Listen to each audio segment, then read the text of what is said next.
Ei, pessoal, tudo bom? Espero que sim. Estamos aqui para mais um vídeo do canal YouTube da Editora do Fô e a mais um programa Caminho da Regeneração na Rádio Boa Nova. Lembrando a vocês que tanto os programas da Rádio Boa Nova, que já foram ao ar, e os vídeos do canal YouTube da Dufô estão disponíveis para vocês em qualquer momento. Nós já estamos aqui no 6º programa, contando com a presença do Dr. Jaider, no 2º programa, contando com a presença da Luciana Parreiras. Eles são integrantes da Associação Médico Espírita de Minas Gerais e participam do grupo mediúnico que publicou recentemente o livro Desobsessão, Relatos e Técnicas de Atendimentos Mediúnicos. Agradecendo aí a você, viu, Lu, novamente, ao Jaider. E semana passada, Jaider interrompeu, nós tivemos que interromper o nosso programa, né?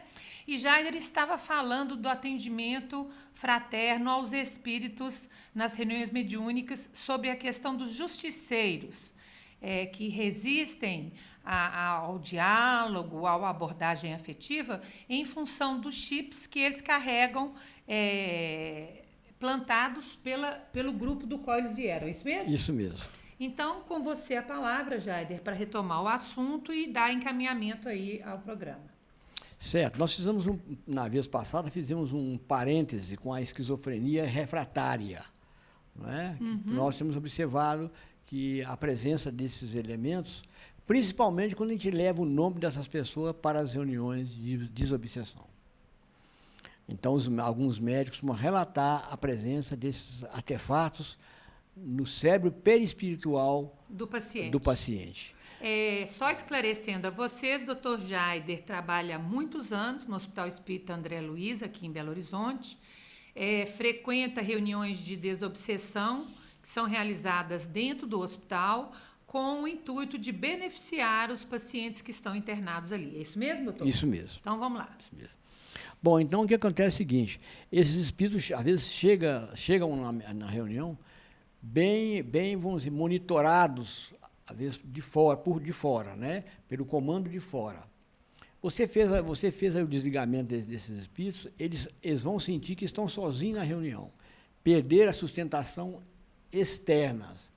Mas alguns têm sustentações internas, não são todos não, mas alguns têm sustentação interna. Que são os chips que você explicou semana passada. Isso. Então, o que acontece com esses espíritos? É de bom alvitre, sempre quando você desliga toda a sustentação externa, você também dá um comando para desligar a sustentação interna dele. Explica isso aí mais para gente. Como é que é isso? Porque, olha só, aquele comando, até onde a gente sabe, né, que nós sabemos pouco. A espiritualidade superior nos fala que o mundo espiritual mesmo, o mundo espiritual das zonas mais complicadas, mais difíceis, conta com cientistas, com indivíduos que estão ali dentro trabalhando no psiquismo, nas técnicas, desenvolvendo técnicas de elementos psíquicos, não é isso? De células psíquicas que trazem em si conotações, vamos dizer assim, muito adiantada, de induções psíquicas. Entendo. Que tem ressonância no mundo psíquico das pessoas, já muito adiantado, esses elementos, vamos dizer assim, para poder arregimentar maior poder de ação, eles aliciam outros desencarnados incautos, para poder colocá-lo a serviço desse comando. E muitas vezes esses são os elementos justiceiros. Geralmente, elementos justiceiros são aqueles que mais se sobressaíram nas suas funções em níveis negativos contra a humanidade. Então, esses espíritos, eles geralmente que eles escolhem, que nós estamos informados, são pessoas que têm um cabedal de conhecimento grande. Quando encarnado, já tinham um cabedal de conhecimento grande. Já se sentia injustiçado pela sociedade. Já tinha um discurso de injustiçado. E quando chega no mundo espiritual, eles são aproveitados. E muitas vezes o que acontece? Esses indutores magnéticos de maior poder, que são os cabeças dessas falanges, os cientistas dessas falanges, eles bloqueiam a memória dele naquilo onde eles foram um dia algozes. Sim, sim. Comentou isso no programa passado mesmo. Então, esses espíritos não têm a consciência do passado deles. E esse bloqueio é feito por esses microchips? Pode ser por microchips ou pode ser por técnicas de magnetismo. Tá, tipo uma hipnose, por exemplo, tipo uma hipnose, fazendo eles esquecerem a maldade que fizeram. Que fizeram, isso. Entendi. Hipnose, né? Naquelas zonas encefálicas, cerebrais, que são mais responsáveis pela memória. E nesse caso, Jaider, eles atuam a nível de cérebro do corpo astral ou do corpo mental inferior? Nós entendemos que ele atua no corpo mental inferior e também no corpo astral. A gente sabe que o corpo astral expressa mais a emoção do espírito. O corpo mental expressa mais o pensamento. O corpo mental é a sede do pensamento. Mas o corpo mental, quanto o corpo astral, quanto o dupletérico, eles também têm chakras. Sim. Tem chakras. Né? E há uma associação, uma correspondência vibratória entre o chakra do corpo mental inferior, do corpo astral e do chakra do corpo etérico, do duplo etérico, né? E dos plexos nervosos do corpo físico. Entendi. Entendeu? Vai vindo de uma oitava abaixo, desde do mental inferior, do astral, do etérico e do plexo dos neurônios. Entendi. Então, vai vindo. Então, o que acontece? Quando você atua no corpo físico de uma pessoa, por exemplo, você dá um passe no corpo físico com uma intenção, você aciona energias que vão reverberar no duplo etérico, que por sua vez vão reverberar no astral e que vão reverberar no mental. E a mão contrária é a mesma coisa. Vem do mental, que reverbera no emocional, reverbera no duplo etérico e reverbera nos plexos. Entendi. Entendeu? Então, o que acontece? Esses espíritos têm bloqueado a memória do que eles fizeram no passado. Uma das maneiras que a Lulu começou a falar aqui é você desbloquear a memória dele, para ele ver quem ele foi no passado. Depois que você desbloqueia a memória dele, é muito comum, ao você desbloquear a memória deles, eles usarem de argumentos muito assim, não. Eu fiz isso nessa época porque culturalmente me era lícito fazer. Por exemplo... Matar alguém no duelo. Matar alguém no duelo. Eu era senhor de engenho, dono de escravo. Tanto a igreja quanto a sociedade me permitia fazer o que eu quisesse com meus escravos. Então, Ele está bem argumentado. Nossa Senhora. Eu estava fazendo dentro de uma aceitação cultural do momento. Então, eu não posso ser responsável por isso. Entendi. Então, o que nós vamos fazer? A gente sabe que, além da cultura, existe aquela situação onde nós abusamos com requintes de maldades. Uhum. Usamos de situações em que a gente inconfessáveis, né? Que entre quatro paredes, em situações que a gente não quer que ninguém sabe. Aí a gente leva o indivíduo naquela situação. E com respeito... Vulnerabiliza um pouco aquela autonomia que ele tinha para agir errado. Isso, e com respeito, porque a gente se abstém de ver o que ele está vendo. Só mostramos para ele. A gente não fica... Ele é que vê, a gente não vê nada. E quando a gente fica sabendo de alguma coisa, é porque ele fala. Muita calma nessa hora. Ô, Lu, como é que é essa questão de ele ver e ninguém mais vê? Como é que é isso aí? Explica pra gente. Isso a gente chama de fenômenos mnemônicos, né? Como é que é? Eu preciso de repetir? Não sei, eu entendi só um trava-língua, como diz meu filho. É um trava-língua. É uma palavra complicada para poder explicar que isso vem lá dos escaninhos de memória desse espírito. Então, vem lá das memórias, mesmo de outras vidas, mesmo muito antigas, né? Na verdade, muitas vezes a espiritualidade seleciona ali o cerne da questão dele com relação àquela problemática que ele trouxe para a reunião mediúnica, né? Então, Aquilo vem dessa memória, né, desses escaninhos, dessa memória passada, e é mostrado para ele como se fosse eu imagino, né, que é como se fosse num painel de televisão mesmo, numa tela. Uma tela. E aí A espiritualidade seleciona, então, o conteúdo que quer mostrar para o espírito. Sim. Aí nem o médium e nem o dialogador têm acesso a essa informação. O médium, dependendo, pode ter acesso, não sei. Aí você me fez uma pergunta que eu acho que eu vou querer que outra pessoa, você aqui responda. Porque eu acho que o médium, muitas vezes, ele recorda sim, ele vê sim. Tá. Mas o dialogador não vê. Então, né? quando o Jaider falou que é tudo feito com muito respeito, é porque a gente não entra na intimidade da criatura, nem para ajudar a gente desrespeita, é isso? Isso, exatamente. E né? o espírito sabe que a gente não está vendo? Muitas vezes não, eles muitas vezes acusam a gente de bruxaria e que a gente é que está fazendo aquilo ali para enganá-los.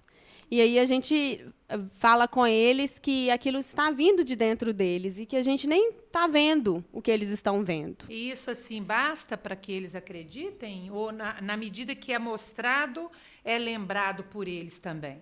Eles resgatam a memória? Quando a gente conversa um pouquinho com eles sobre isso, né? Eles no fundo, eles sabem que vem deles. Que eles ali sentem. É ele fazendo aquilo. Eles sentem. A gente pode utilizar, né, a desobstrução do chakra cardíaco para que ele não só veja, mas para que ele também sinta. Muito bem. E quando um espírito desse justiceiro está na reunião com esses microchips, o que o dialogador pode fazer para desarticular esses mecanismos, para queimar, causar uma pane, por exemplo? Essa questão dos microchips, quando os espíritos vêm com chips, geralmente a gente recebe uma orientação do mentor. Certo. Como atuar. Porque existem várias formas de manifestação desses microchips, né? Então, algumas vezes, eles estão sustentando a estrutura do espírito mental ali, né? E tem que tomar muito cuidado para retirá-los, para não desestruturar, né? Causar um dano maior. Causar um dano maior. Que não é no caso dessa abordagem que foi comentada aqui, de fazer a contagem para desligamento da sustentação interna, né? Não é a mesma coisa. Eu acho que você está falando aí de chips de sustentação. Internos, igual o Jaider apresentou. Eu acho que existem várias formas deles estarem manifestando, né? Mas para inabilitá-los, como que a gente poderia fazer? Conta, emana energia, ou a espiritualidade é que faz isso? Como que se dá? A gente geralmente faz a contagem. Primeiro, a gente anuncia o que vai fazer sempre. Então, isso é um procedimento que é comum em todos os casos de indução magnética. Então, a gente anuncia o que vai fazer. E, após anunciar o que a gente vai fazer, a gente faz a contagem para emitir esses pulsos magnéticos, mentalizando, né, e concentrando naquilo que a gente está propondo no momento. Né?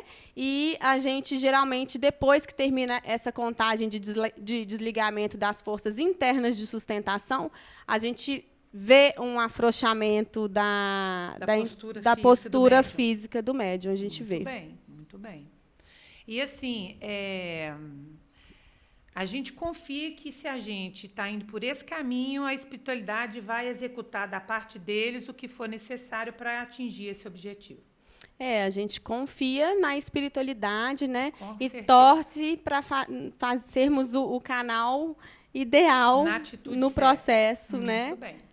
Ô, Jaider, então responde para a gente aí a pergunta que a Lu te transferiu.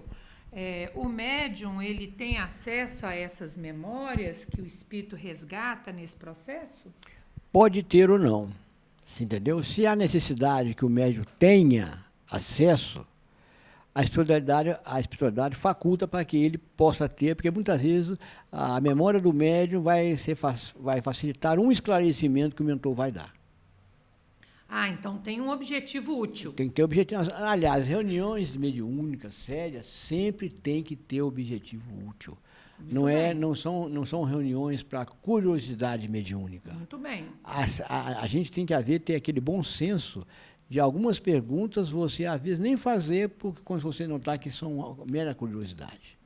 E aí é o dialogador. É o dialogador. Não faz perguntas que visem a curiosidade. Não, ele não pode, né? Tá. Não é local de curiosidade. Agora, Tá. deixa eu só te falar uma outra coisa. O que a Lu estava falando aqui é o seguinte: o que nós precisamos entender, sabe, é o que se passa atrás da cortina. Porque aqui nós estamos falando de fenômenos. Desliga, né, isso, volta ao passado. Mas o que isso significa? Isso significa, no nosso entendimento, é o seguinte, que à medida que você trava um diálogo com o espírito e que você começa a introduzir ideias novas nele, ele vai mudando de padrão vibratório. Durante o diálogo? Durante o diálogo. Isso que é importante. O importante é que você, à medida que você vai falando e ele vai te ouvindo, vai se passando dentro dele, como passa dentro de qualquer um de nós. A questão mental é a mesma. Às vezes uma pessoa começa a te contar uma coisa, você é levado a uma situação sua na sua memória, no passado, em que você também viveu aquilo. Parecido. Naquele momento você começa a mudar o seu padrão vibratório. O espírito pode perceber que está mudando o padrão vibratório e falar e continuar verbalizando o contrário? Pode. A coisa está se passando em nível mais profundo nele, que muitas vezes ele não está percebendo ainda. De repente, aquilo rompe na mente dele. Mas aí, depois que aquilo rompe na mente dele, ele não tem como falsear mais. Não, aí o que acontece? Ao momento em que ele começa a ter um certo sentimento e uma certa lembrança sofrida daquilo que você está falando, ele já mudou de padrão vibratório. Então aí já capitula. Ele já mudou de padrão vibratório. Muito bem. E já não sustenta mais o raciocínio e o tipo de estrutura mental que ele tinha. Muito bem. Então, agora eu vou fazer uma outra pergunta para vocês dois aqui. Os nossos ouvintes, se tiverem alguma dúvida, podem encaminhar para nós aí, através da participação dos ouvintes na Rádio Boa Nova e também no nosso canal da Editora do Fô. Passamos por todo esse processo, Lu, né? Identificamos o espírito, ele mudou de postura, entra talvez na faixa de um amigo espiritual que está ali, acompanhando, e depois, nesse momento em que a Terra está se preparando para implantar a regeneração, que rumo toma esse espírito? Geralmente, esse tipo de espírito com um grande comprometimento, né, que todos nós temos, né, mas a diferença é a mudança de postura hoje, né, que nós temos hoje.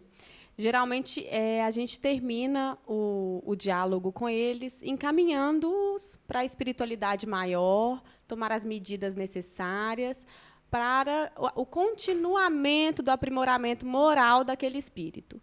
E nós temos visto, né, nas nossas reuniões mediúnicas, que, no momento atual, geralmente espíritos nesse comprometimento, eles vão ser preparados para o degredo. Entendi. E eles têm consciência disso? Muitos têm, viu, Maria? Muitos têm. Muitos chegam numa postura rígida, que já veio, inclusive, de outros degredos, muito conscientes. Outros chegam querendo negociar o degredo e as condições em que vão para esse novo, né, planeta, novo orbe. E muitos chegam também sem a consciência do degredo, acreditando que Cristo vai recolher os seus seguidores e vai para outro orbe, abandonar a Terra, né? Tá. Ô Lu, diante dessa questão, qual que é o benefício que uma reunião mediúnica pode oferecer para esse espírito, já que ele vai embora? Por que a espiritualidade colocou ele ali para dialogar, para receber auxílio, para mudar a questão mental dele, se ele já vai para outro orbe? Uhum. A intenção, né, é que ele vá da melhor forma possível para o outro orbe, né? É que lá ele possa contribuir para o progresso do outro orbe. Espíritos com essa capacidade mental, com essa inteligência, ele pode contribuir muito. Então, a intenção é que ele vá da melhor forma possível, não subjulgado. Se for possível que ele não vá subjulgado, é a melhor forma dele ir, né? Então, tem um benefício aí já bem claro. Sim, sim. Mesmo que ele não fique aqui, ele já sai daqui melhor.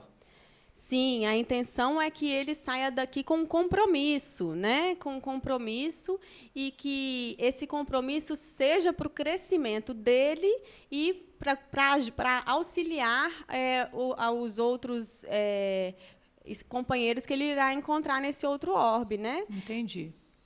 E nesse caso, Jaider, eu queria te fazer uma pergunta aqui.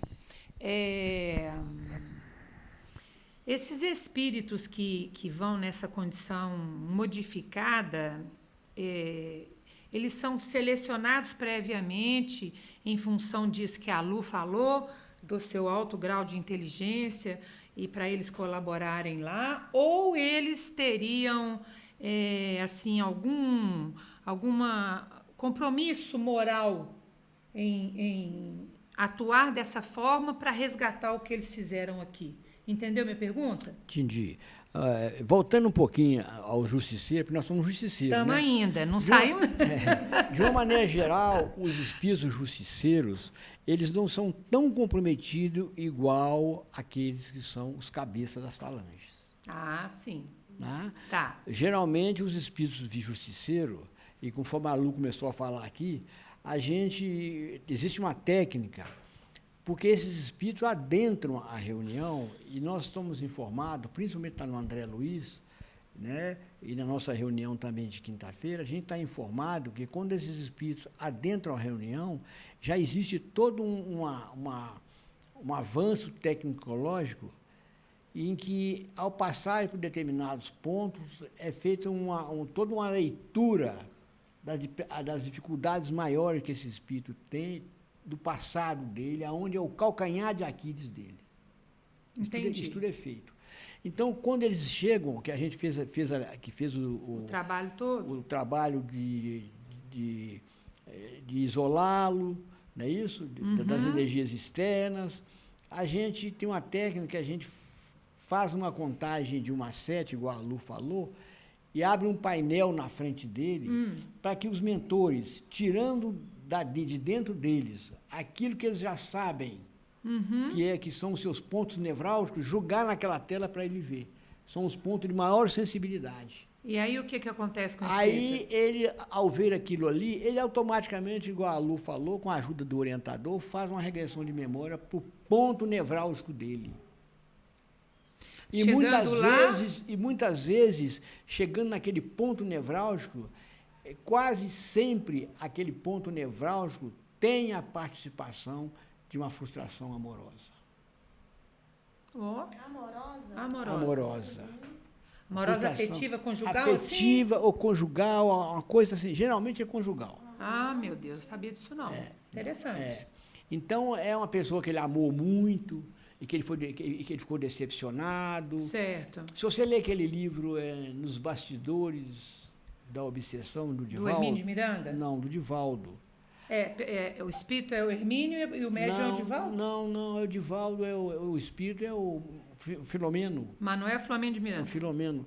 Lá eles contam a história de um doutor Teofrastros, sim, que ele era médium, ele era noivo e era médium, mas escondia a mediunidade dele na época da Inquisição. E a noiva dele contou para um padre interessado nela, que ele tinha aqueles fenômenos. E o padre acusou ele foi queimado na Inquisição em nome do Cristo. Minha santa E mãe. ele desencarnou com ódio de Jesus, porque ele falou, fui assassinado brutalmente em nome de Jesus, para alguém que queria pegar a minha mulher. Muito bem, nós vamos ter que continuar com esse assunto no próximo programa, tá? Já estamos aí convidando a vocês, não percam o nosso próximo programa, porque nele nós vamos desvendar aí a solução dessa história. Um grande abraço a vocês. Até mais. Até mais. Fiquem com Deus.